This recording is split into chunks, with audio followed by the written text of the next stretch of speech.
Next up, we have the lovely panel discussion, which is Nostr for censorship resistance. I'll try that again. Nostr for censorship resistance. And I'm going to welcome onto stage one by one. First of all, we welcome in, round of applause, for Ben from Bitcoin Foss. He's a hobbyist and advocate. Round of applause, please, Ben. Next up, we have the lovely Derek, who is the founder of Nostr Plebs and Nests. Come on down.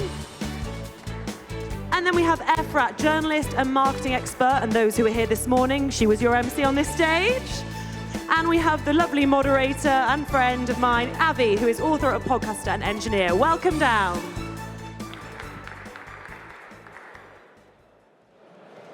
Oh, welcome, folks. Nostr for censorship. I messed that up, too. Censorship resistance. And we have a great panel with us, and maybe we'll start with a brief round of introductions, especially on what you're doing on Nostr. So we'll start with you, Ben. Hello, I'm Ben. So I was quite early on in Nostr because some of the ideas which went into making Nostr came out of an extension we had in LM Bits for decentralized censorship-resistant marketplaces, Diagon Alley. The idea of having like censorship via resilient infrastructure and things being easy to spin up. So I was quite early on, made the first Nostr Twitter client, which then turned into Brandly. Did the first Nostr talk here in Prague 3 years ago, I think, in HCCP. And our Telegram group with Nostr people in went from 10 people to about 30 people on that day, so that was a great day. So to see the ecosystem, because I mean, all of us, when we first started building for Nostr, we were instantly excited about it, but we were such a small group of people, nerds, who were just excited about this new thing. So to see it grow into this thriving ecosystem with all these incredible projects is absolutely phenomenal. My interest really is social networks are great. I love it. We should replace all of those. But then also we should replace marketplaces. We should replace things like Uber. And more recently, we've been experimenting with hardware stuff, and we've been using Nostr for IoT. And surprisingly, it works really fantastically. And it's as a privacy-centric, free and open source IoT paradigm, the creation of Nostr would be justified just for that purpose. So that's pretty much me up to now. Derek? My name is Derek. I got started with Nostr about 1.5 years ago when I started one of the first, or if not the first, Nostr services provider, nostrplebs.com. Then shortly after that launched Nostr Nest, which is an app for communicating audio similar to Clubhouse or Twitter Spaces with Nostr integration. And then since then, I've been traveling around to various Nostr and Bitcoin conferences, talking about the benefits of Nostr, relationships to Bitcoin, freedom technology, and why I believe Nostr and Bitcoin can change the world, and it is a good thing for the world. And using this as a platform to grow Nostr and build community and just speak about my bullishness on Nostr and why we need it. Efrat. Thank you. Hi, I'm Efrat. I'm a omnipresent ex-marketeer and today a one-man media person. So I run about 12 different social media platforms and channels on my own. And I have about 160,000 followers on all my different channels. I love social media. I have 20 years of experience in marketing, so that comes natural to me. And I'm a native user of social media, so I've been growing with it, and it's been growing with me. And on top of that, so I have a podcast as well, which is about 1 year old, but it kind of exploded since I started it. It's called You're the Voice, and it's got about 1.7 million views. And I'm not putting all of my content on all of the platforms because a lot of the content that I create will be censored on a lot of the platforms that I use today. So my content is really distributed between different platforms, and it's backed up in many different places so that I don't get canceled. And even if I do get canceled or shadow banned or censored, I always have other channels that I can go to. And so I'm relatively new on Nostr. I've been there for less than a year now, and I don't have many followers there. and I'm struggling with it because the technology is still not as user-friendly as other platforms, and it takes a lot of my time. And as a one-man show, one-woman show, I have to spend a lot of time on Nostr in order to get all my content out there. So I'm like really growing together with it. And as you probably understood, I'm a dissident voice in my country. I live in Israel, and I speak a lot against the state, against the government. I criticize not just my state and my government, but also global powers. And so a lot of my content could be controversial on some platforms, although it's very professional and although it's very truthful. People don't like the truth these days, and so I have to really deal with censorship. Wow. I am incredibly fortunate to be in such distinguished company on this panel. So my name is Avi Burra. I'm the moderator for today. I'm an author, an engineer, podcaster. I have a weekly Nostr Nest. I utilize Derek Ross's Nostr client to do a podcast every Friday. I also authored the first long-form book of fiction on Bitcoin, which I published the first draft, at least one chapter a week on Nostr. And in general, I try to be a Nostr evangelist because I see getting people onto Nostr as a great way of eventually getting them onto Bitcoin. The purple pill makes the orange pill go down a lot easier. So, Ben, maybe we'll start with you. For people who are new to Nostr, not that familiar with the technical details or why it's censorship resistant, what makes it different from platforms like Twitter, Facebook, Instagram? Those platforms, sometimes they're referred to as a walled garden. So you can go in it, you can exist in it, you can have communication with people in there, but it's really a prison. If you try and leave, you can't take your things with you. You have to walk out naked, and that sucks. So, and also you need the corporation, and that the Twitter corporation or Facebook, you need some corporation and some centralized service to manage the servers, which means that they reside in a location which has certain, political, requirements. So that's why people then get censored on there. So we desperately need, when you have like a social network like Twitter, where it's international, it's almost like a commons, but a commons which is owned by a company. And that sucks. Like whatever we have, whatever comes next, needs to be a free commons where anyone can access and anyone can move around. Like an essential part of freedom of speech is freedom of movement, freedom of association, and they're both possible in Nostr because you can just take your data wherever you want to go. And we achieve censorship resistance by the infrastructure being really resilient and easy to spin up. The easiest way to conceptualize Nostr is we're used to a paradigm on the internet of smart servers and dumb clients.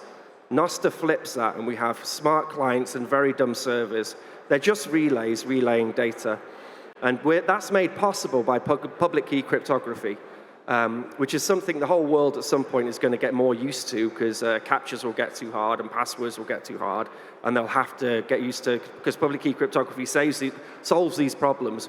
So with public key cryptography, some relays and these things called WebSockets, which are easy ways to kind of pipe data to and from these relays, we can build an internet which is smart client, dumb server. When you have a smart server and a dumb client, you're empowering whoever the server administrator is. When you have a smart client and a dumb server, you're empowering the users. So there's been attempts of having alternative, censorship-resistant social networks before, but one of the main issues is that network effect of users, and one of the great things about Nostr is being a free commons protocol, a digital commons, is that as long as clients use the same NIPs, Nostr improvement possibilities, then all those clients become interoperable. So if you build a new client, you have access now to 500,000 users straight out the bat. So I mean that smashes any of the ways in which people tried to solve that problem in the past, such as Mastodon, for example. So I'm very bullish on it. But as I said before, it's not just for social networks. It's a data sharing paradigm which reconfigures the internet and fills me full of a lot of hope that we can build an internet that we were promised originally we were going to have, which wouldn't be as centralized as it's become.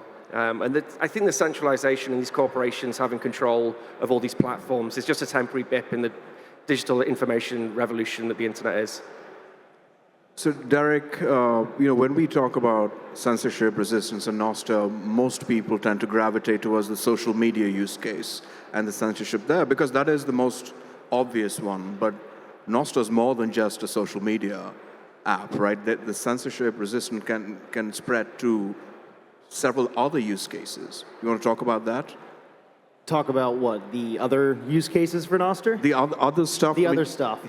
Right. So generally speaking, whenever we think about censorship resistance, we talk about getting censored on Twitter or Facebook or something along those lines, or Threads, and Nostr is so much more than a Twitter clone. There's hundreds. There's dozens, maybe 100 different apps out there, and new ones are being developed as I speak. There's apps for blogging. There's apps for recipes. There's content in audio format, from music to podcasts, and there's apps for video. So censorship resistance is much more than just our text, right? Censorship resistance is our media, is our images, our sounds. And Nostr, since it's the social glue that binds all of your apps together, all of these different types of apps across the Nostr ecosystem can all take advantage of censorship resistant, as long as you're all using various relays and various clients. So everything that's built on Nostr can be censorship resistant, not just Twitter posts, right?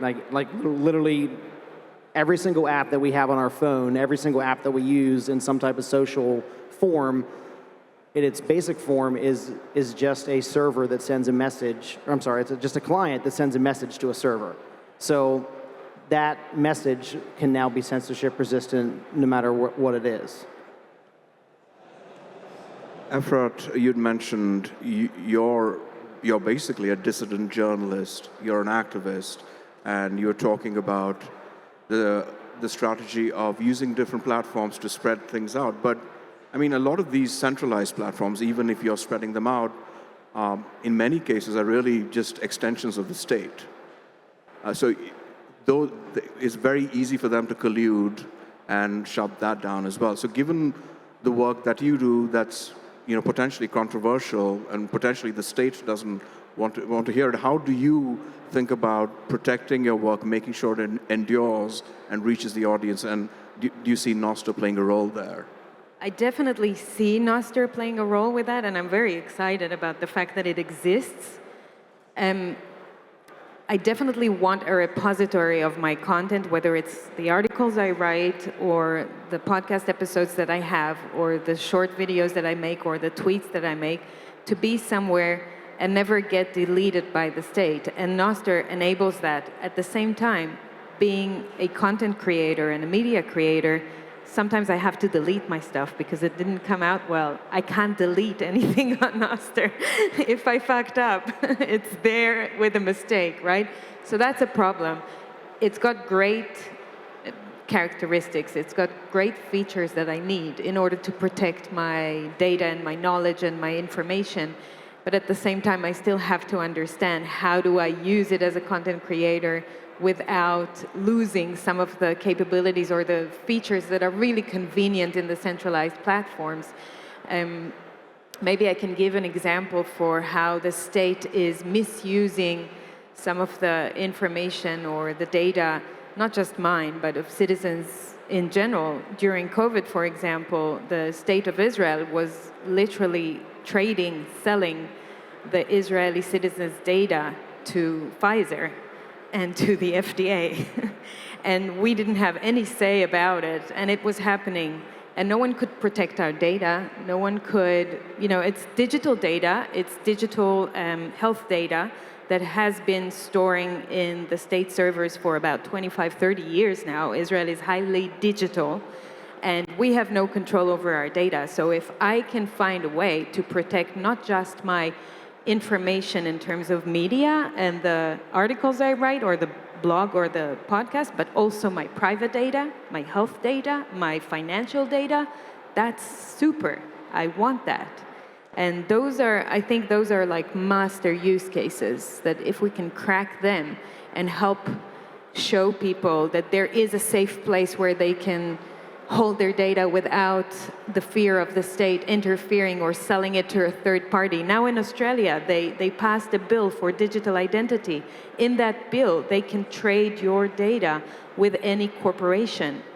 And it's in the law now. I mean, we're not protected anymore, so we definitely need to protect our life and our data because this has such huge implications of how we live our lives, not just in social media, not just in, it's covering every area of our life. So you mentioned about deleting, and sometimes we make mistakes and typos, and we want to delete. So this kind of highlights Nostr's censorship resistance. It's kind of a meme that we say you can't delete on Nostr. And you can. There is a spec to delete on Nostr. But we say you can't delete on Nostr because it's more of a deletion request. And you have to make a request for the relays that host your content, where your content goes, to delete that content. And not all relays will honor that request. Most will, but not all of them will. But also, you don't know where your content was sent to after you originally posted it. Based on how a lot of clients work, they will rebroadcast your content when they reply to it or when they interact with it and send it to their relays, which increases decentralization, which increases censorship resistance. So whenever you try to delete something, it's more of a request. You don't know if it's going to happen because Nostr's censorship resistant. It's kind of the best example of being censorship resistant because you can make a mistake and it's probably going to live out there forever. So you need to embrace your typos. I've learned to embrace it, and you just chalk it up to censorship resistance. Like, I can't delete it. Nobody can delete it. Well, I'm going to have to live with my typo. In the Cypherpunk manifesto, they said that privacy is the ability to opt to reveal yourself to the world, or maybe I'm paraphrasing.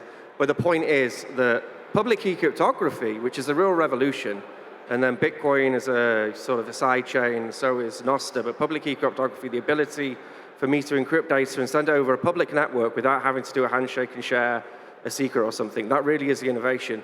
And there's lots of solutions. So I made the NIP04, which is the direct message NIP, which is the goofiest way to do encrypted messages over a DM. But, arguably it's more encrypted than a Twitter DM when you send it through the network. There's a whole bunch of fantastic proposals for better versions of direct messages which are encrypted. And like you were saying before about your financial data and healthcare data, with public key cryptography and with the right direct messaging NIP, you will be able to take control of that data yourself and then opt to reveal it to whoever when you choose. And that is really the essence of privacy, is that you have control over when you reveal personal things about yourself. I can only say hallelujah to that, because I'm waiting for that day. The other thing is not just the state is censoring or trying to take over our data, but also corporations. So the other day, and you all know this, but I ride in the car with my boyfriend and I'm talking about the fact that I forgot to print my notes for the panel. And then when I get to the airport and I open Facebook, I get advertising of printers, right? They listen to us all the time. They are constantly on our case. So there's no more privacy. And I am hungry. I'm striving for different type of technology that will not be so interruptive of my life and my data. Yeah. So, Ben, I want to go back to something Efrat said earlier about how, I'm paraphrasing here, but it's basically philosophically, it is what you're looking for. The tools aren't quite there yet, right, to meet your needs. And there is that, or there appears to be that dilemma in Nostr, right, where it is, if you want to maintain that decentralization and do it, quote unquote, the right way, you're making the user experience pretty rough. I mean, we see this with non-custodial Lightning as well, right? The UX is not exactly as easy as with custodial Lightning. And we're seeing some developers make that trade-off, right? Focus more on the user experience as a way of driving adoption, but maybe centralizing decisions. Do you see that as a valid tension? And if so, how do we maintain the ethos of Nostr and drive adoption through good user experience? It's a good question. So you can make your life infinitely easier by having a smart server, by putting that smart server back in there. But the whole point is there needs to be, it's freedom of movement, freedom of association. You have the ability to control all your own data. Same with Bitcoin. If you want, you can put your Bitcoins on an exchange, but at some point you're going to get fucked. Or you can hold those Bitcoins yourself, and you can take control of your own data. And it's similar with Nostr.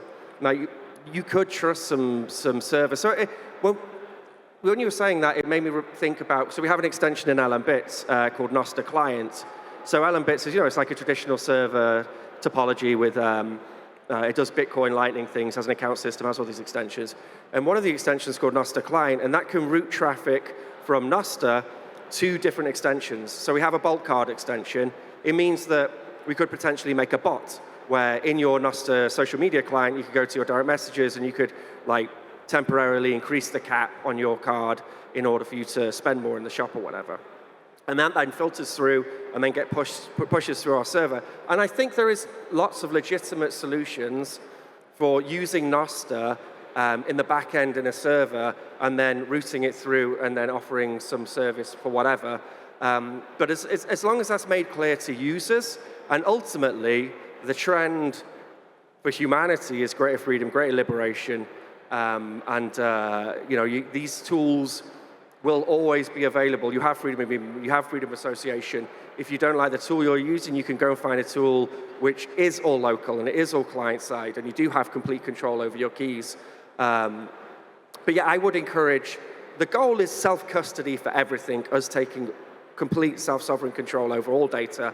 That's the goal. If some people choose not to do that thing, whatever, okay. And we just make it as easy as possible. And this is one of the beautiful things about Nostr, is it is pretty easy, to run, to install a good Nostr client and start engaging in the social media, or use solutions are coming along, but with the marketplace stuff we've done, it's amazing once you've set it up how easy it is to buy and sell between merchant and customer in a way which can be done completely locally, and you're just pushing data through encrypted DMs through the Nostr network. We are making, hopefully we make that the non-custodial side so easy that that's just the preferred way of doing things. But there will inevitably be solutions which rely upon a smart server, and we just have to ensure that people have the choice and they have freedom of movement, freedom to move out of those systems to one where they have full control or full custody. Derek, what are your thoughts on that dilemma? Well, with Nostr, our text is decentralized by nature of the protocol and any app that builds upon it. But the majority of our images and our videos are using centralized services because, generally speaking, Nostr is a text-based protocol. So if I post an image or a video to Nostr, it's using one of maybe a dozen different image hosts or video hosts. And that's probably not very decentralized. There are changes, there are updates to the Nostr protocol to make this better, but clients haven't started really to implement this yet. There's an adjacent protocol as well that was developed by a Nostr developer called Blossom, and it aims to solve this to decentralize our media as well. So there's two methods. One is an adjacent protocol, and one is using the Nostr protocol itself to do this. And it doesn't have neither of them have widespread support yet. They're both very early in these changes. But I think that as they get adopted by clients, built into clients and these 2 updates to how media is stored and handled across Nostr, I think then we can say that we are getting rid of the majority of the centralization of Nostr, and our text will then be as decentralized and equal to the decentralization of our media. But right now, we're not there. So we do have some things that still need to be improved upon. So, Efrat, I want to ask you a related question, which is, look, we're the crazy ones here, right? We're in Prague, and we're talking about censorship resistance and freedom and all of that. And a tool like this, a protocol like this, makes complete sense for us.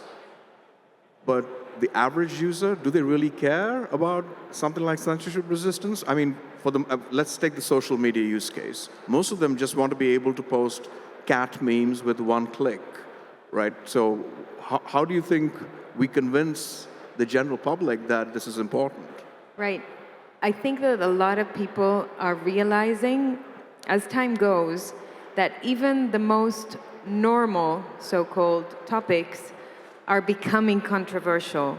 And the state or the global organizations are instilling so many different narratives into our lives, whether it would be about health or climate or whatever. You know, you get the director of global communications of the UN saying, we went to Google and we searched climate change and we were shocked to see the search results because it was all not accurate. So we partnered with Google and now we have clean search results and now you get the truth. And then she says, because we own the science and we need the world to know it. So those people that control the information today or control the mainstream media and the social media, and they do control the social media, the centralized social media, they really believe that they are doing a favor to humanity by instilling certain narratives and forbidding others. So even the normie out there, they're starting to feel weird when information that they are seeking is very one-sided or it's just the state narrative and nothing else is allowed, and they're starting to ask questions. So there is interest and people are voicing their need for something else. However, if they would come to Nostr today, they will bump the onboarding wall, which is a pretty problematic wall. So I think, Ben, you think it's very simple and how easy it is to just, download it and start using it, but it's not. I have a computer science degree, and I used to be a programmer for 3 years, and I'm very technological. And when I downloaded my Damus, and then I downloaded Primal, I didn't know what to do. Then some bot asked me, it's not a bot, I guess, but it looked like a bot. It asked me to verify myself. I didn't even know, what is this verification process? How does it work? Go to Twitter, put something there. Then we see that it's you. Then come back. And people started yelling at me because I asked questions, newbie questions on Nostr, and I can't delete those questions. And it sounds stupid. I mean, so my onboarding experience was horrible. And if it was horrible for me, I guess it would be horrible for the average user. So I don't know how user-friendly it still is. I don't know if I would recommend people who are not tech-savvy to try it today. I would wait with it. I will tell them about it, and I am tweeting about it. I am talking about it. But only the ones that are really curious or early adopters, they're the ones that will try it, not the actual mainstream public. I would say that a lot of complaints against Nostr are really just complaints against clients. And I'm sorry, I'm like... No. I mean, I agree. And it's always frustrating when someone comes up to me and says, well, I tried to use Nostr, but this thing happened. And I'm like, that's the particular client you're using. So really, we just need better clients. I use Amethyst, and hats off to Victor. Like, I cross-post a lot. I'm still on Twitter, I'm cross-posting, and the experience on Amethyst is better. Not legitimately better. I don't use any other clients, so I can't really speak for other clients. But honestly, it's better than Twitter is. And Elon Musk is making Twitter worse with every day. It's automatic cross-posting from Twitter to Nostr? No, yes. I mean, I'll if I'm going to make a tweet or something, I'll go to Amethyst, I'll message it out, and then I'll go to Twitter, and I'll put the thing on Twitter as well. But I would say that, like, the only thing, like, say, holding back any adoption or those adoption walls would be clients needing to improve we have to remember, like, I mean, how old is Twitter and how long has that software been running? We've got some incredibly talented developers, but these clients are ironing out those kinks. The best thing you can do, I suppose it's a bit technical, but you could go to the repo and you could post an issue, but actually talking about it on the client and posting it on Nostr and saying, this as a new user is the struggle I had with it, people are always going to, shitpost back. Yep. But that's like, as developers and engineers, like you say, we become too used to the thing we're working on and we don't see the flaws in it. So we just need feedback and better clients. But that doesn't impact Nostr's ability to be able to easily replace these things. Derek. And you can't do that with anywhere else when you have a problem with your client, right? Yep. If you have a problem with Facebook or you have a problem with Twitter, is Elon going to reply or Mark Zuckerberg going to reply and fix it for you? No, that's not going to happen. You're going to talk into an echo chamber. But because all the developers are incredibly passionate about what they're building, you can talk about it on Nostr, people will try to help you, and the developers will help you. I use Amethyst too, and I'm Amethyst's biggest supporter, but I also shitpost and give Vitor a bunch of shit because Amethyst sucks for me 50% of the time. 50% of the time, it's a great app. But you know what? I talk about it, and he just pushed out a fix a week ago, and Amethyst is working better for me. And that's not just Amethyst. It's all across Nostr that developers, I mean, they don't want to have a bad app, so talk to them and give them your pain points, and maybe raise a GitHub issue if you're more technical. Otherwise, talk about it, because they're not going to know what needs to be fixed unless you bring it up.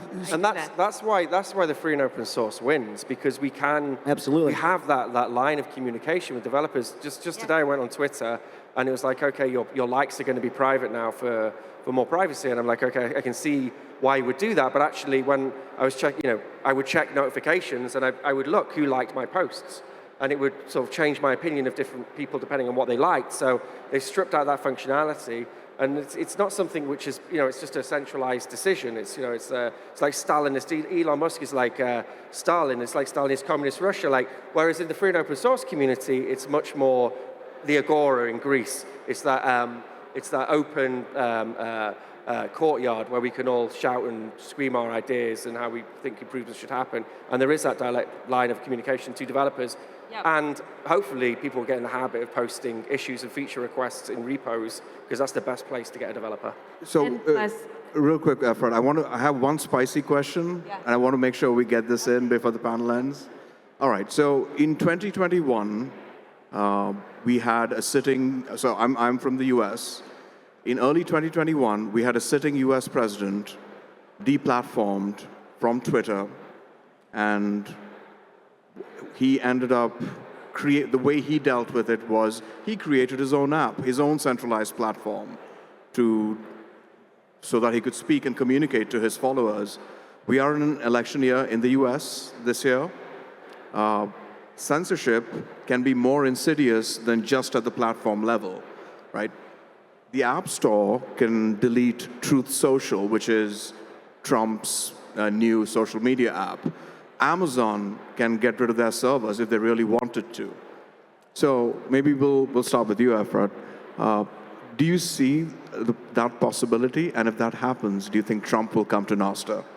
Ooh, with everything that David Bailey and BTC Inc. are doing, I won't be surprised if they put him on Nostr. I don't think that the app stores will ban him or ban Truth Social. I do think that they will try to tinker with the information related to Trump in some way because of how hard they're hitting on him, which is funny to see. I'm just looking back, observing the circus, and it's ridiculous. But I think that Trump's voice is very strong. It's not going to go away. They're not going to censor him, because last time they did it, it backlashed. And he created a new social media platform, and it works, I think. And everything he says is being put on Twitter today, so like his voice is still out there and very strong. So I don't think it's going to happen. I do think they're going to go all in on hurting him in different ways. And I think that if he continues going down the Bitcoin rabbit hole, if I don't know if it's serious or not, but if he does, then we're going to be the biggest winners and earners out of it, because this is doing a great service to Bitcoin, even if he doesn't deliver on any of his promises. But I don't think they're going to censor his app. Yeah. So I don't like Donald Trump at all. Do not like that guy. But I don't like censorship either.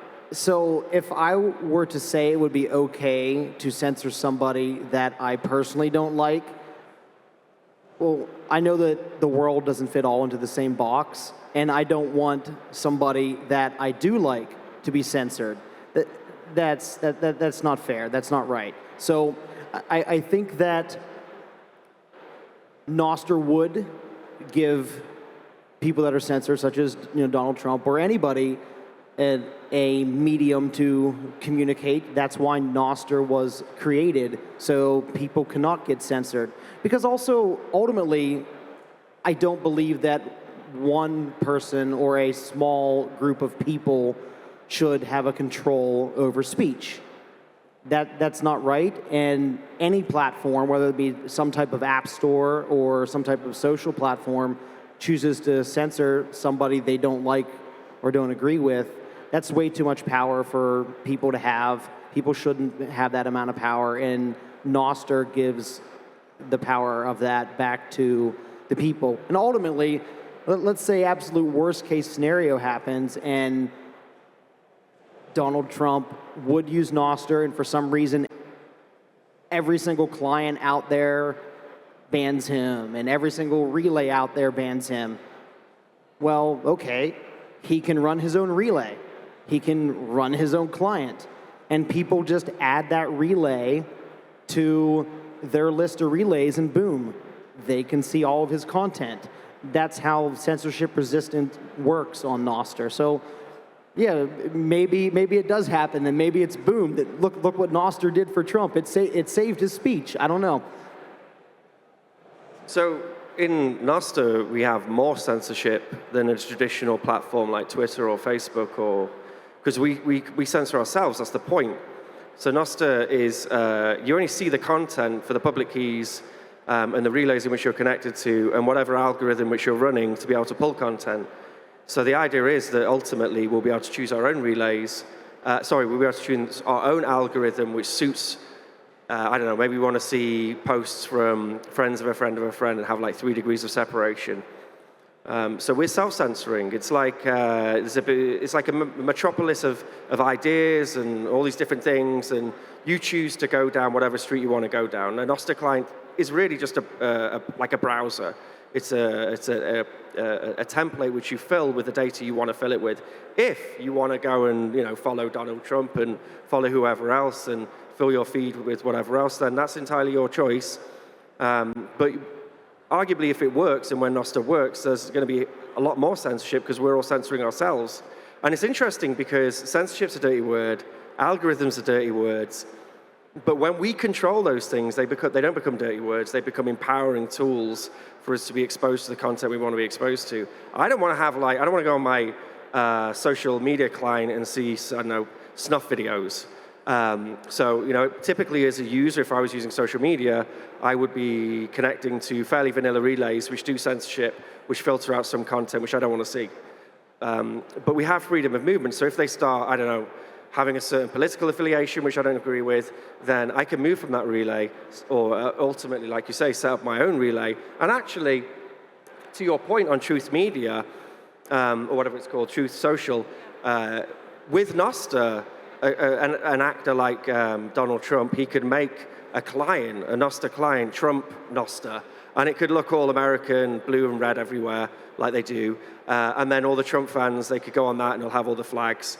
And they could use that if they wanted to talk to each other. Ben, I'm sorry, we're almost out of time. Oh, we're running out of time, sorry. So yeah, specific clients for specific interests to appeal to their users, but still being able to access the whole network of Nostr users is something I'm quite interested in. That would be so cool if that happens. Someone should make that for when, if he does talk at David Bailey's thing. They should make a Nostr client for him and go, I should tell him that. Yeah. Thank you all. You've been a fantastic panel. Thank you. Thank you.